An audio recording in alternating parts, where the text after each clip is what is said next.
When your father decided, Eric, to run for president, did you immediately get behind him, and did you think he was going to win? Listen, I think I was the first person that stood on that stage. He went down the escalator at Trump Tower, and I'll never forget, Larry. He called us into his office, and he said, "Kids, we're going to get hit in ways that we can't even imagine. You watch. We're going to learn who our true friends were." And he was right. 2 days later, he went down that escalator, and I was on that stage, and the knives came out, almost instantly. And in that period of time, we went from having the greatest friends, and we knew every single one of these reporters that were bashing us, and all these politicians absolutely loved our family and loved him, and to impeaching him twice, censoring him, gag orders. I became the most subpoenaed person in American history, 112 subpoenas based on the fact that they wanted to try and get to my father vis-a-vis his company, which I ran. I mean, they raided Mar-a-Lago. They weaponized every DA, every AG. They went after his Supreme Court justices. They made up the Russia hoax. They made up, they made up the dirty dossiers. You remember it better than anybody. They took him off the ballot in Maine. They took him off the ballot in Colorado. It was nonstop legal lawfare. They wanted to bankrupt our family. They wanted to take him down. They wanted constant negative media on him. They wanted to silence his voice, and that's how they wanted to kill the MAGA movement. And then they tried to kill him, not just at Butler, Pennsylvania, but also obviously in Palm Beach 2 months later. And then you just saw what they did to Charlie Kirk.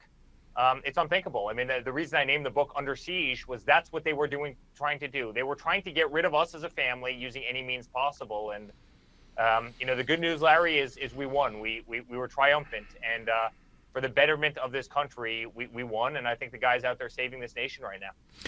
Eric, before the 2024 election, I'm in Mar-a-Lago in your dad's office, and I said, "You ever get up in the morning at 2 or 3 o'clock and say, why the devil did I do this? You ever just say, what for? I had a perfectly wonderful life before all of this."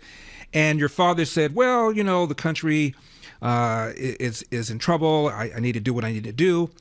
He didn't answer the question directly. So I asked him again. And he goes, "Well, I didn't answer the question directly." So then we stood up and took pictures. I said, "Mr. President, you didn't answer my question directly." He says, "I know I didn't." So I'm asking you, Eric, does the old man ever say to you, "I cannot believe I've done this," even for the slightest moment?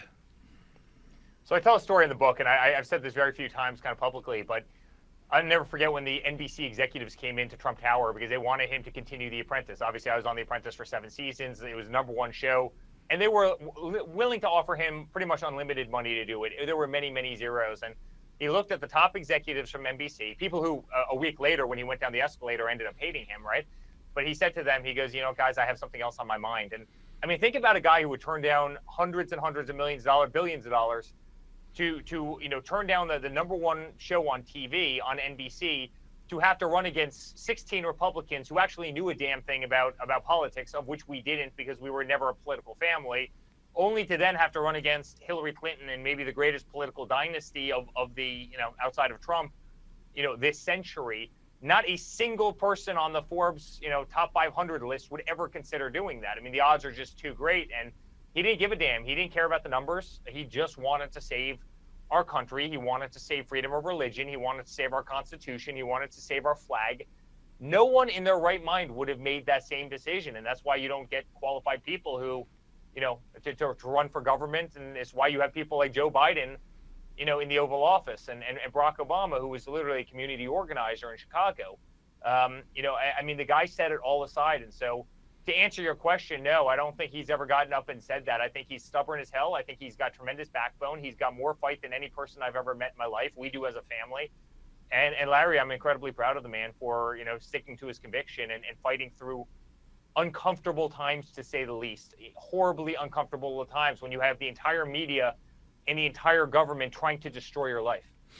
Eric, talk to us about election night 2016. How did you feel? Listen, I felt great. I was out there. I probably gave 1,000 speeches in the lead up to that in every single swing state, and everywhere I showed up, I had hundreds and hundreds of people. And again, we were brand new to this. We hardly knew what a caucus location was. We hardly knew what a delegate was, but we were speaking from the heart. And I was speaking about a man I worked with every single day of my life, which is my father. And I knew he was going to go in there, and I knew he was going to work tirelessly. And it was an amazing feeling. I can also tell you that the feeling in 2020 was the exact opposite of that. I felt like we had gotten robbed.